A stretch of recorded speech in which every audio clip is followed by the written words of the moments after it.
My brother raised his glass and said, "To the best son in the family, me." Everyone laughed. Then Dad said, "And to Michael, our biggest burden." So I smiled and left. My mom wrote, "You'll regret this." I wrote, "Okay." I just stopped paying their bills and then they broke into my apartment. My father always said that family comes first. That blood is thicker than water. That no matter what happens, we should support each other. And for years, I believed him. I'm Michael Carter. I run a successful plumbing company built from scratch with my own hands. My crew respects me, my clients trust me, and my name stands for quality work in the city. I'm not rich, but I make enough to live well and enough to make sure my parents never had to struggle. Because I paid for everything.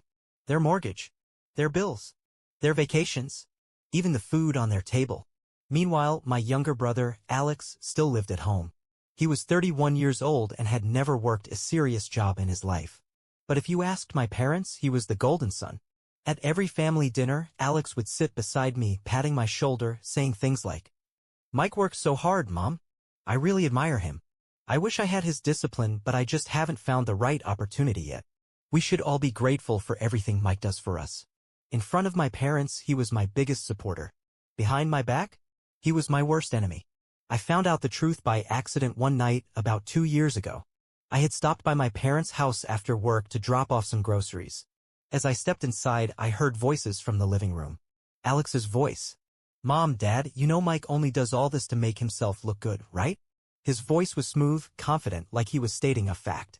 "He throws money around so you'll love him more than me. But deep down, he resents you for it." I stopped in my tracks. "He told me last week he's tired of paying your bills. That it's a burden. That he hates how much you rely on him." He sighed dramatically. I defended him, of course. I said Mike would never say that. He loves us. But maybe I was wrong. Maybe he does see you as a weight around his neck. I felt my hands clench into fists. Lies. All of it. I had never said any of those things. But Alex, lazy, manipulative Alex, was a master at playing the victim. My mother gasped. "I knew it. He always rushes off after dinner. He never spends time with us." "Exactly," Alex said. "And when he does come by, he acts like he's some kind of hero for paying the bills. Like we should be grateful." "Ungrateful little," my father muttered something I couldn't hear. I stepped forward, ready to march into the room and expose Alex for the snake he was. But then I stopped myself. Because I realized something. If I walked in now, they wouldn't believe me. Alex had been poisoning their minds against me for years. Always playing the humble, struggling son.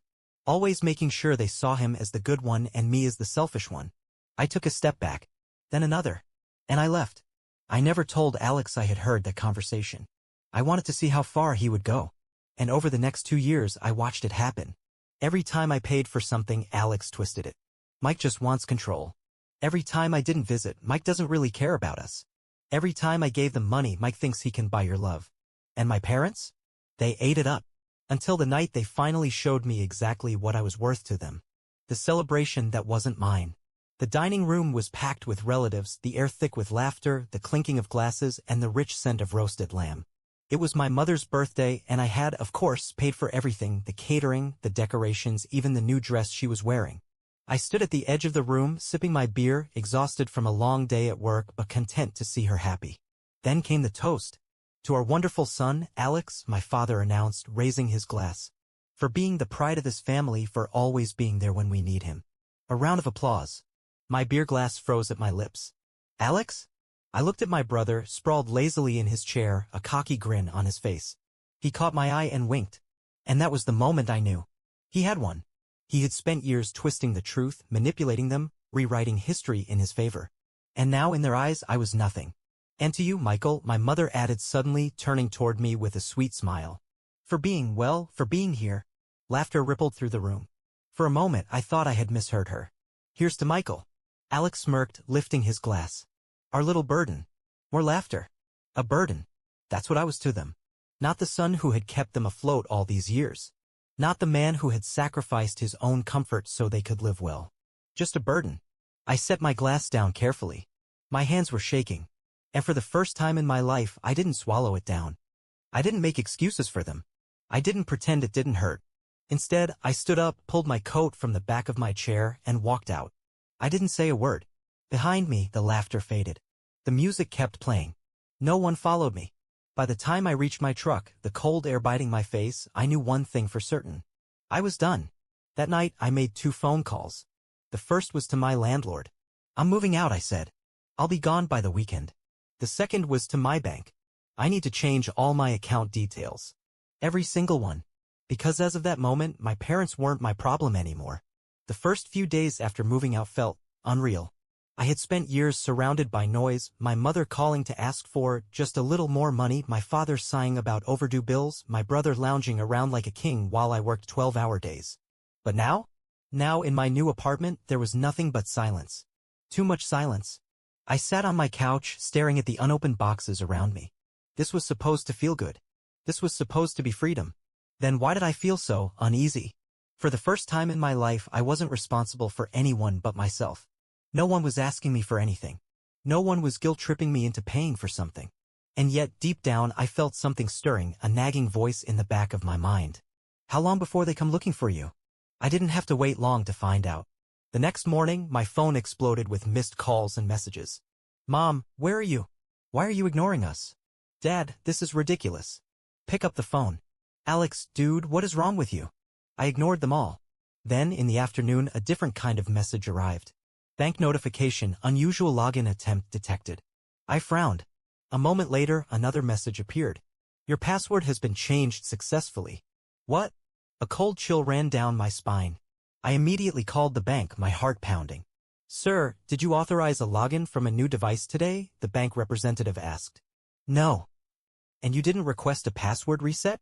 Absolutely not. A long pause. Then, Sir, someone attempted to access your account from an unfamiliar location. We've locked your online banking for now. You'll need to visit a branch to reset everything. I closed my eyes and exhaled slowly. I knew exactly who was behind this. Alex. It wasn't enough for him that I had been paying for everything our whole lives. Now that I had finally cut them off, he was trying to take what wasn't his. But what truly shocked me wasn't the fact that he had done this. It was the fact that he actually thought he'd get away with it. That evening, I drove to my parents' house, a storm of emotions raging inside me. Anger, disbelief, and something else I didn't want to admit. Hurt. Because deep down, I still held onto the ridiculous hope that maybe, just maybe, my parents would finally see Alex for what he was. That they would finally open their eyes and realize that he had been manipulating them for years. That they would defend me, the son who had been taking care of them all this time. I should have known better. As I stepped inside, there was Alex, lounging on the couch, scrolling through his phone like nothing had happened. He looked up, smirking. Hey, man. Thought you were dead. I didn't answer. I just tossed my phone onto the coffee table, the fraud alert message still glowing on the screen. Alex's smirk twitched. Oh, he said. That? Yeah, I said, my voice calm but cold. That? He leaned back, stretching. Relax, I was just checking something. I took a slow step closer. You were trying to steal from me. He scoffed. Come on, Mike. Don't be so dramatic. It's not like you ever said you wouldn't keep helping out. You just walked away expecting us to figure things out. What did you think was gonna happen? I just stared at him. His confidence. His arrogance. The way he acted like he was the victim here. Did he even believe what he was saying? Before I could respond, my mother stormed into the room. There you are, she snapped, her face red. Do you have any idea what you've done? I turned toward her, but she was already charging ahead. Your father's blood pressure has been through the roof. I had to cancel my hair appointment because I was so stressed. And Alex, she gestured dramatically at my brother, has been trying to keep everything together while you've been off sulking. I blinked. Trying to keep everything together? Does she even hear herself? Trying to keep everything together? I repeated, my voice quiet. By hacking into my bank account? She waved a hand dismissively. Oh, don't be ridiculous. Alex was just trying to see if you were still part of this family. I stared at her, feeling my stomach drop. They knew. They knew what Alex had done. And they didn't care. I looked between them, trying to make sense of it. How? How can they not see through him? How can they not see what he's doing? How can they be so blind? I had spent my whole life believing that if I just worked harder, if I just gave more, if I just proved myself enough, they would finally see the truth. But now? Now I understood something that should have been obvious years ago. They weren't blind. They just chose to believe Alex over me. No matter what I did. No matter how much I sacrificed. No matter how much I gave.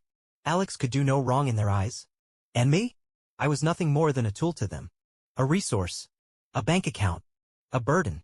That was the moment something inside me snapped. The final goodbye. I turned toward the door. Where do you think you're going? My mother demanded. I didn't look back. You don't get to just walk away, she yelled. We're your family. I stopped. And in the calmest voice I had ever used, I said, no. You were my obligation. And I just canceled it. Silence. For the first time, even Alex had nothing to say. I stepped outside, feeling the cold night air hit my face. For years, I had let them control me. Let them guilt me into believing that I owed them something. But now? Now I was done. And no matter what they tried next, because I knew they would try something, I wasn't coming back. I had cut them off. I had moved out. I had made it clear that I was done. But they weren't. The calls turned to threats. For the first few days, the calls and messages didn't stop. Mom, Michael, this is not how a son behaves. We need to talk. Dad, come home now. Enough of this nonsense. Alex, dude, you're being ridiculous. Just come over and let's fix this. I ignored every single one. Then the tone changed. Mom, do you really want to abandon your family? After everything we did for you? Dad, you think you're so independent? Let's see how long that lasts when you have no one left. Alex, you're making a big mistake. If you keep acting like this, don't expect us to be there when you come crawling back. Crawling back? They still didn't get it. They thought this was just some tantrum that I'd get lonely and come running home, wallet in hand. But I wasn't coming back. And that was when things got worse. Strange encounters. One evening, as I walked to my truck after work, I noticed a car parked across the street. It wasn't one I recognized, but something about it felt off. The next day, it was there again. And the next. Different parking spots, but always watching. At first, I thought I was imagining it. Maybe I was just paranoid. Then, one night, I left my apartment late to grab some food. As I stepped outside, I saw a man standing near the corner of the building, pretending to check his phone. When I walked past him, he didn't move. But in the reflection of a store window, I saw him watching me. I turned around. Hey!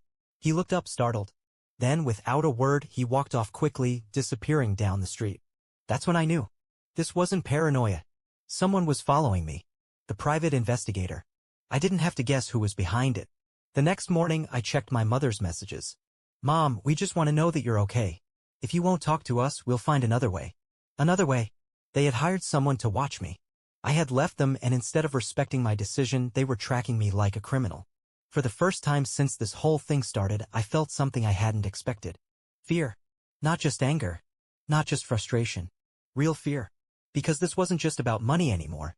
This was control. And I had no idea how far they were willing to go to get it back. The breaking point. I decided I needed to put an end to this.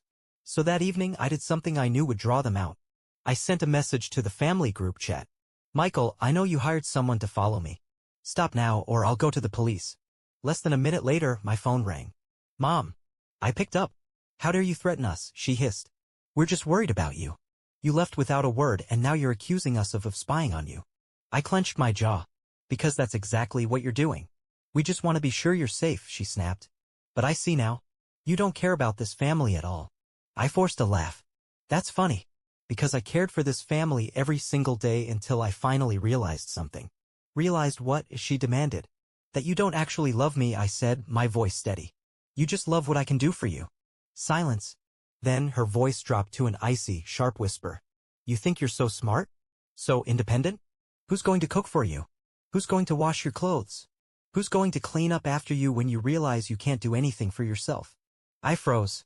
Not because she was right, but because I suddenly understood why she was so sure I would come back. Growing up, my mother had never let me take care of myself. If I tried to do laundry, she would push me aside. You'll ruin your clothes. If I tried to cook, she would snatch the knife from my hands. You'll cut yourself. If I tried to clean, she would shake her head. You'll just make it worse. And over time, without even realizing it, I had stopped trying. I had spent years believing she was just being a caring mother. That she was just helping. But now I saw it for what it really was. It was control. She had never wanted me to be independent. She had raised me to need her. And now that I had left, she refused to believe that I could survive on my own. You'll regret this, Michael, she said, her voice dripping with certainty. You can pretend all you want, but you will come crawling back. And when you do, don't expect us to welcome you with open arms. And she hung up. That was the moment I knew. They weren't stopping. And if I didn't take drastic action, they would never leave me alone. Preparing for war. I spent the next morning at the bank, changing every single financial detail I had. New accounts. New cards. New passwords. Then I called a lawyer. I need to make sure my family has no access to me, my finances, or anything I own, I told him. Understood, he said. I'll draft a legal notice immediately. If they attempt to access anything of yours again, we'll take action. That was step 1. Step 2 was the police. I walked into the station, took a deep breath, and said I need to file a harassment report. Because I wasn't running. I wasn't hiding. I was fighting back. And I wasn't going to lose. I had taken every precaution. New bank accounts. A legal warning from my lawyer. A harassment report filed with the police. I thought that would be enough. I was wrong. Crossing the line. For a few days, things were quiet. Too quiet. The calls stopped. The texts stopped. Even the strange car that had been following me was gone. For the first time in weeks, I let myself breathe. Maybe, just maybe, they had finally given up. Then, one evening, I came home from work and immediately knew something was wrong. My apartment door was slightly open. My stomach twisted. I had locked it that morning. I was sure of it. I stepped inside cautiously, my muscles tense. And then I saw them. The invasion. Sitting on my couch as if they owned the place were my mother, my father, and Alex. My mother was flipping through my mail. My father was inspecting the apartment, shaking his head in disapproval. Alex was stretched out comfortably, looking completely at home. Finally, my mother sighed, tossing an envelope onto the coffee table. Do you know how long we had to wait? I could barely breathe. You broke into my apartment? I asked, my voice low, dangerous. My father scoffed. Broke in? Don't be ridiculous. Your mother still has a spare key from when she helped you move in. Honestly, Michael, you should be thanking us. This place is a mess. Look at this, he gestured toward my kitchen. Dirty dishes everywhere. Clothes on the chair. Is this really how you want to live? I couldn't even register his words. My mother smiled as if this was normal. I knew you'd need us, she said. You're not ready to live on your own. You think you can just cut off your family and suddenly be independent? Who's going to take care of you? I took a deep breath, forcing myself to stay calm. You need to leave. Alex laughed. Relax, man. We just came to talk. I turned to him, and something in my stare must have made him uneasy because his smirk faded. I'm calling the police, I said. My mother's eyes widened. Michael, don't be dramatic. I pulled out my phone. My father stood up sharply. Enough of this nonsense. You've made your point. Now it's time to come home. I stared at him. Home. You've had your little rebellion, he said, his voice firm. Now it's time to grow up. You're coming back with us and this foolishness ends now. I almost laughed. They really thought they could force me back? I held up my phone. You have exactly 10 seconds to leave before I call the cops. Silence. Then my mother's face twisted in anger. You're going to call the police on your own family, she hissed. You stopped being my family the moment you broke into my home, I said coldly. She stood up, shaking with rage. After everything we've done for you? You ungrateful, selfish child. Done for me? I let out a bitter laugh. You mean raising me to serve this family? You mean using me as a bank? You mean never seeing me as anything other than a tool? Her face flushed. We sacrificed for you. We gave you a home. A family. You gave me a prison, I said. She took a step closer, her voice sharp as a blade. And what happens when you fail, Michael? Because you will fail. You don't know how to live without us. You're going to crawl back one day, begging for help, and when that day comes. I hit dial. The moment she heard the ringing, her face paled. You're really doing this, Alex muttered, standing up. For the first time, he actually looked nervous. My father's jaw clenched. Enough, he muttered, grabbing my mother's arm. Let's go. But she wasn't done. You think you've won? She spat. You think you can just erase us from your life? I met her gaze. Watch me. And with that they left. The aftermath. The police arrived 20 minutes later. I told them everything. The stalking. The break-in. The threats. They took my statement, checked my locks, and warned me to stay alert. Do you want to press charges? The officer asked. I hesitated. Part of me wanted to. But another part of me just wanted them gone. For now, just a restraining order, I said. Because this wasn't about revenge. This was about finally ending it. And as I locked my door that night, truly alone for the first time, I felt something I had never felt before. Peace. It had been 6 months since that night. 6 months since I called the police. Since I changed my locks, my phone number, my life. 6 months since I had any contact with my family. And for the first time in years, I felt like I could finally breathe. Freedom tastes like coffee and silence. I sat in my office, sipping my morning coffee as I went through the day's schedule. My plumbing business was thriving, more clients, bigger contracts, and for the first time, I was thinking about expanding. My team respected me. My clients valued my work. And the best part? Every single dollar I made was mine. No unexpected bills from my parents. No demands for help. No texts from Alex pretending he needed money for something important. Just peace. It was almost strange living without that constant weight on my shoulders. Almost, because I had never felt lighter. Meanwhile, back at the house, I hadn't reached out to them. I hadn't asked about them. But I still heard things. Alex had finally been forced to get a job when the bills started piling up. Apparently, it lasted 2 weeks before he quit, complaining that work just wasn't for him. My parents had to downsize after falling behind on mortgage payments. Without my financial help, their comfortable life wasn't so comfortable anymore. They tried to borrow money from relatives, but I wasn't the only one who had caught on to their ways. In short, they were struggling, and part of me wanted to feel sorry for them.